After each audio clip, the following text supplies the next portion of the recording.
ay kasama ko pa sa Senate of the Philippines. Ang aking kaibigan, ang aking kumare, Senador Amy Marcos.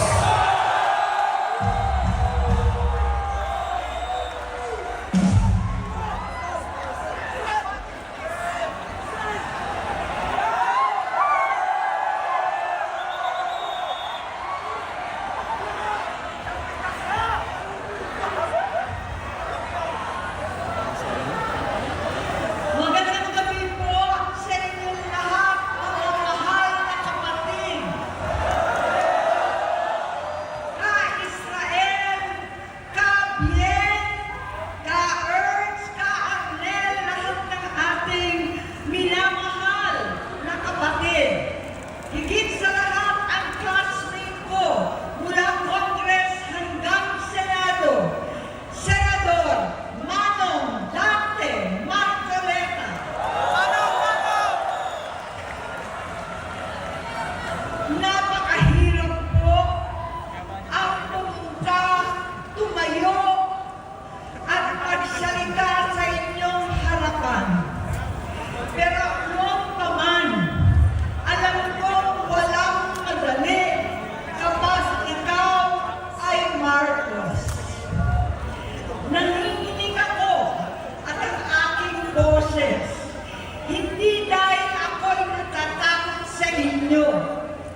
di siya pumapasok.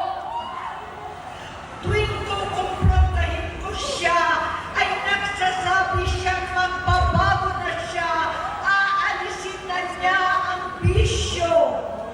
Hanggang sa may nagsumbong na naman sa akin na sa paggising pa lang sa umaga, kasabay ng almusal, marijuana pala.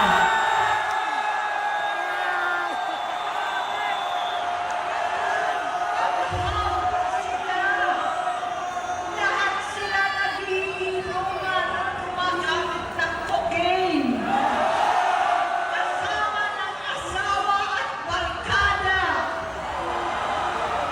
Tulad ng ama ko, kinastigo ko ang mga barkada niya. Ang nasirang si Bong Dasa, si Edwin Cruz, Inigo, Tony Boy, Sam Anton, alam po ninyo yan.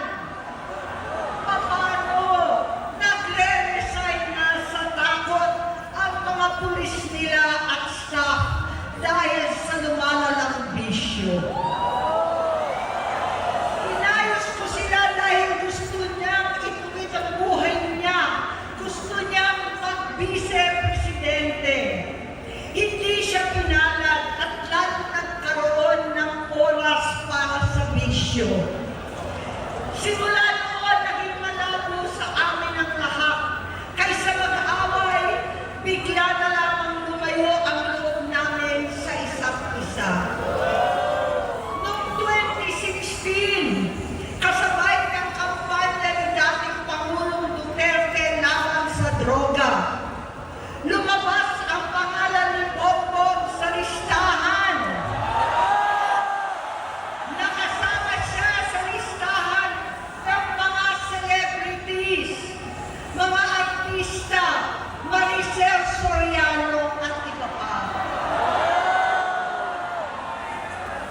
Masinsinan kong kinausap si Pangulong Rodi. Halos manikluhod ako.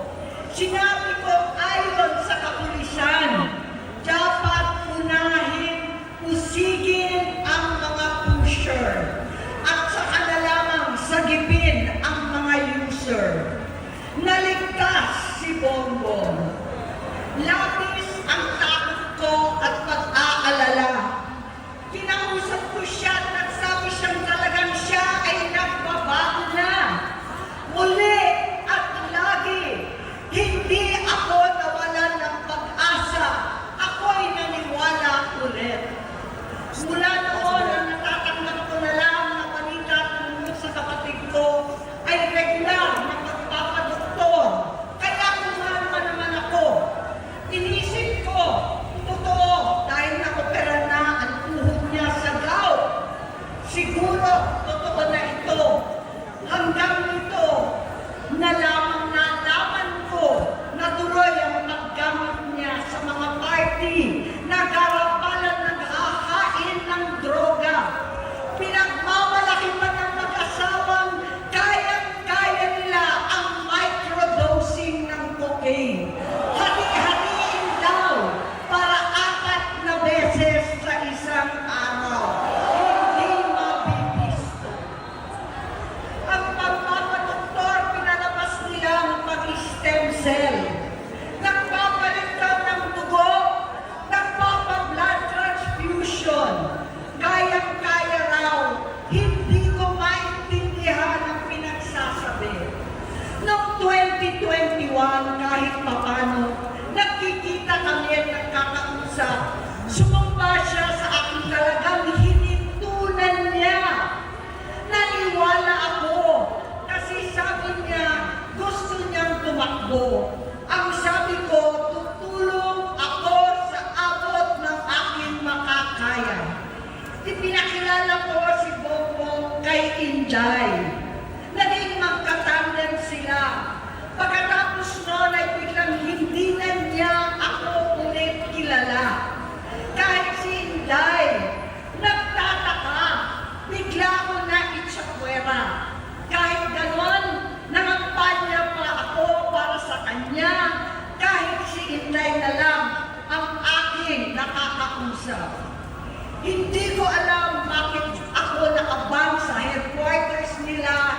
Mandaluyong. Hindi ko alam bakit walang nagre-report sa akin tungkol sa kampanya.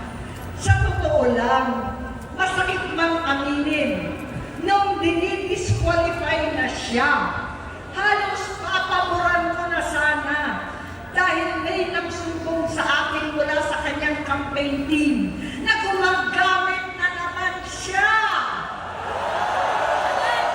Nung sinabihan ko, siya at mga taong nasa paligid niya, nagkaisa silang tuluyan akong alisin sa kampanya na ako naman ang bumuo. Sinabi nilang gusto ko na siya ay mag-disqualify para ako ang pumalit. Hindi totoo yun! Iniisip ko ang kalagayan ng aking kapatid at paano siya magsisilbi kung ganyan ang kalagayan niya. Pero pinaparating sa akin na hindi siya lulong at minsan na lamang tuwing nagpa-party. Hindi ko maipaliwanag bakit gusto kong maniwala at hindi mawalan ng pag-asa. Noong nanalo siya, naging pinakamalayo na kami sa isa't isa. Maliban sa opisyal na takbuhan at kapag pumupunta yung nanay namin, hindi ako sumama sa loob ng 3 taon dyan sa Malacanang.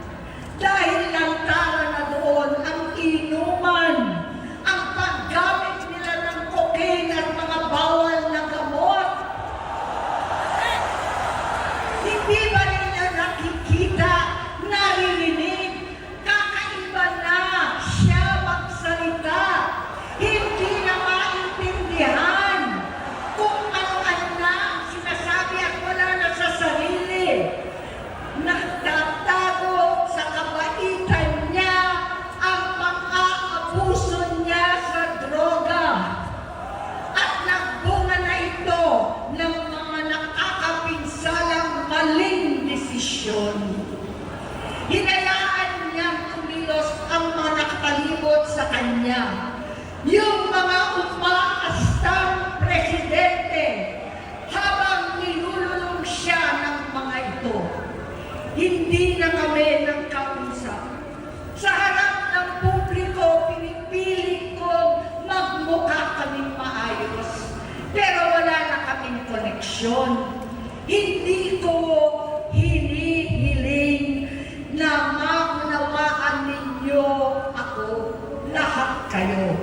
Sa palagay ko, ang makakaunawa lamang sa akin ay ang mga pamilya may pinagdaanan sa adiksyon, sa inom, sa sugal, sa alak, sa bisyo, higit sa lahat, sa droga. Pag hindi ko siya nakakasama, buong aking loob na ipasok sa institusyon, ipagamot, iparihab ko na yan. Pero tuwing maghaharap kami noon, hindi kaya ng aking kalooban na gawin yon. Tuwing magsasabi siya sa akin na magbabago na siya, hindi ko siya kayang tiisin. Hindi ko kayang ipagkait sa kanyang pagkakataon at pagbabakasakali, umaasa ako at laging nananalangin na sana, oo nga, nagbago na siya. Hanggang dumating ang 2024 at 2025, yung bisyo niya na ang dahilan ng pagbaha ng korupsyon, kawalang direksyon, at maling-maling mga desisyon. Walang accountability, wala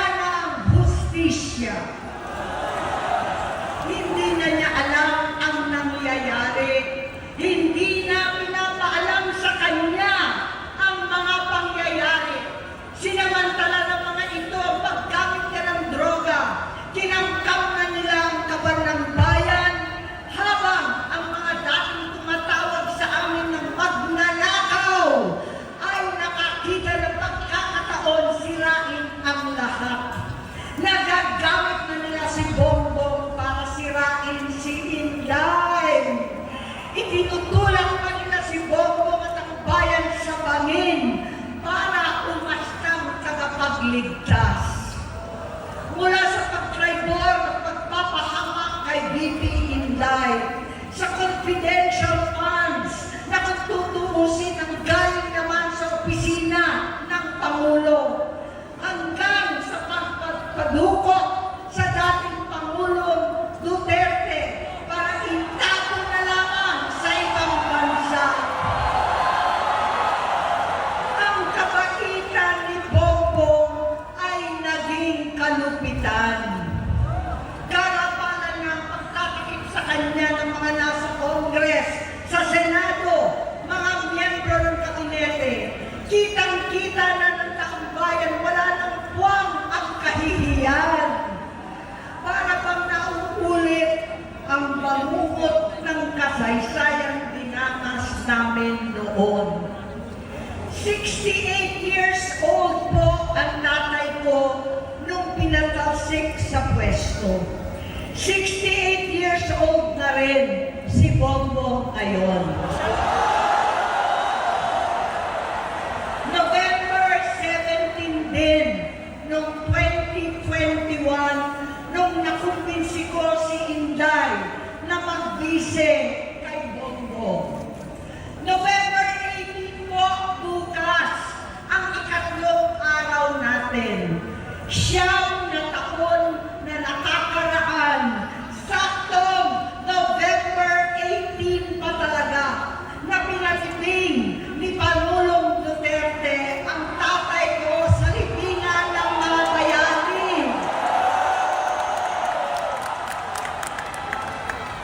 Halo-halo na ang aking nararamdaman, pero alam kong ito ang dulo at hangganan ng aking pagtitiis at pananahimik. Hindi na tayo mananahimik! Dahil nalaman ko pati ang mga anak niya ay nagdodroga na. Pinasusuklaman ko pa ang pag-alok ng mag-inang si Sandro ng droga ang aking mga anak at iba pang mga kamag-anak. Yan ang hindi ko na mapapalampas. Sa loob ng halos 4 na dekada, wala akong ibang pinangarap kundi maipakita sa sambayanan na hindi kami masamang tao. Hindi masama ang pamilya Marcos. Gusto kong ibangon ang dangal ng aking ama. Sa pamamagitan ng nagpagtatrabaho para sa bayan, sinikap kong maging mabuting gobernador, kinatawan, senador. Hindi ako halos nagpapahinga para makapag-iwan sana ng legasiya na kapag sinabing Marcos, nabawi na namin ang tingin sa nakaraan. Ngunit sa kagustuhan kong maging responsableng anak, matupad ang pangako ko sa aking ama, nabigo akong maging mabuting kapatid. Naging mahina ako kay Bongbong. Sa kapulisan at sundalo, sa lahat ng mga leader at tagapagpatupad ng batas, siya ang Pangulo natin ngayon. Sinabi ko kung anong kalagayan niya ngayon. Tulungan niyo akong mapabuti ang kanyang kalagayan.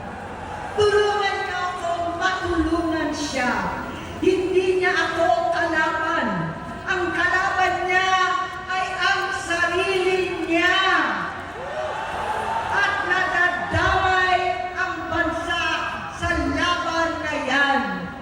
Bilang senador at lingkod bayan, batid ko ang mga problema at gaya ng bayan, alam ko rin ano ang solusyon. Sa pagkakawatak-watak, patuloy na pamumulitika, pagnanasa sa kapangyarihan ng mga talunan naman, kaguluhan sa Mindanao, alanganing giyera sa China at Estados Unidos, kawalang pananagutan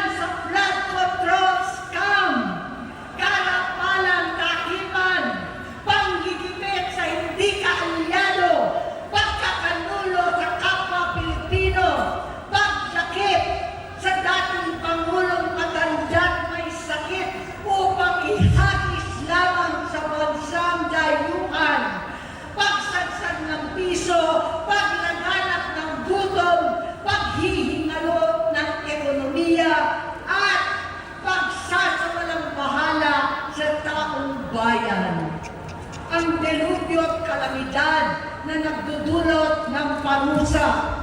Ang korupsyon na nauwi sa kawalan ng tiwala at hustisya sa Pilipinas, sa kanyang pamahalaan, lahat ng yan ay masusolusyonan kung ikaw, aking kapatid, magsaayos ng iyong sariling kalusugan.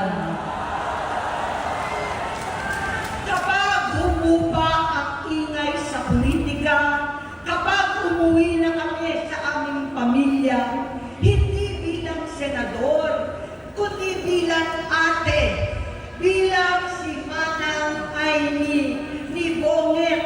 Kaya ito sasabihin sa harap ng taong bayan, sa harap ninyong lahat, at sa harap ni Bongbong. Bonget, magtatatlong taon na tayong hindi nakakausap. 3 taon ko nang sinusubukan muli na ako'y pakinggan.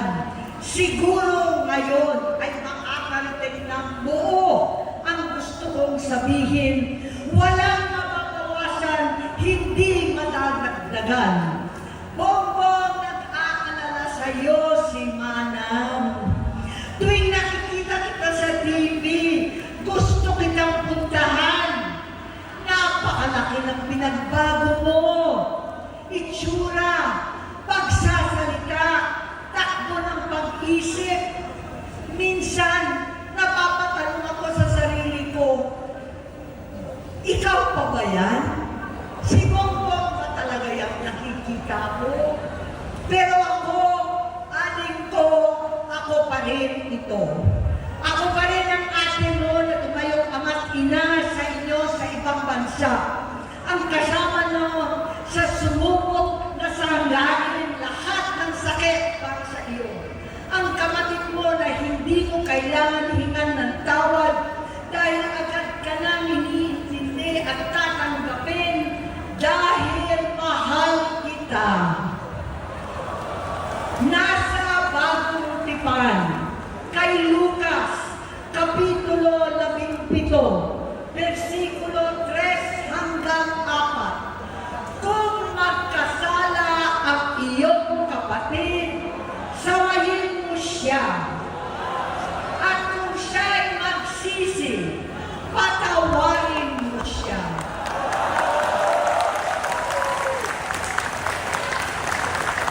Tama na, aling ko. Tapusin mo na ang paghihirap mo at ng bayan. Gaya nung umalis tayo sa palasyo, kaya mo pa rin hawakan ang iyong kamay, huwag kang matakot. Malaki na ang dulot sa iyo ng droga. Sinisisi ko ang sarili ko dahil hindi ako nakinig sa mga sumbong. Hindi ako nakialam. Hindi ako maniwala. Pero hindi pa huli ang lahat. Tama na, aling ko. Magpahinga na tayo. Umuwi na tayo. Magpagamot, magpagaling at nangangako ako. Hindi ako malilingan, hindi ako makukulang. Lahat ng kasama mo ngayon, hindi natin kasama sa pinakamadilim na bahagi ng buhay natin. Kasama mo sila ngayon dahil nasa taas ka pa. Ako at ang ating mga tunay na kapatid dito sa Luneta ang kasama mo kahit magdilim ulit ang lahat. Sa likuran mo ang iniisip at ibinubulong lang ang misyon. Unahin na natin ang kalusugan mo dahil sa adiksyon na bigyan mo ng malubhang karamdaman ang buong bansang Pilipino. Matatanda na tayo, sakitan na si Mami, alagaan na lang natin ang isa't isa. Kaliwat kanan man ang panghuhusga sa akin, malinaw sa aking puso na dapat mauna ang Diyos, ang bayan, pamilya at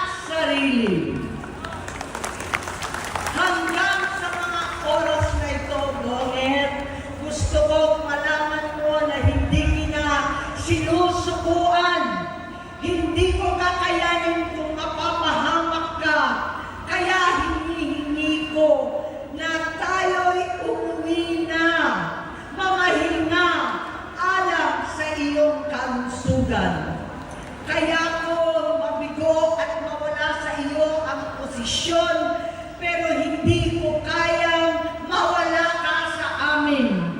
Ayusin mo ang sarili mo. Magpagamot. Alisin ang droga sa iyong sistema. Wala akong ibang gusto kundi gumaling ka, malagpasan natin ito muli. Dahil wala akong ibang hinahangad bilang ate, kundi maging masaya ka, maging ligtas sa panganib, malusog, matagumpay sa buhay. Itama ang mali, labanan ang adiksyon, at ako hindi kailanman aalis sa iyong tabi.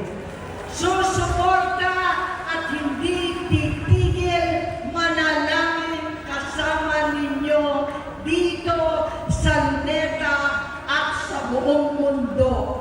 Dahil iyon naman ang tungkulin at ibig sabihin ng salitang kapatid, kapatid, mabuhay kayo, kapatid. Maraming salamat po.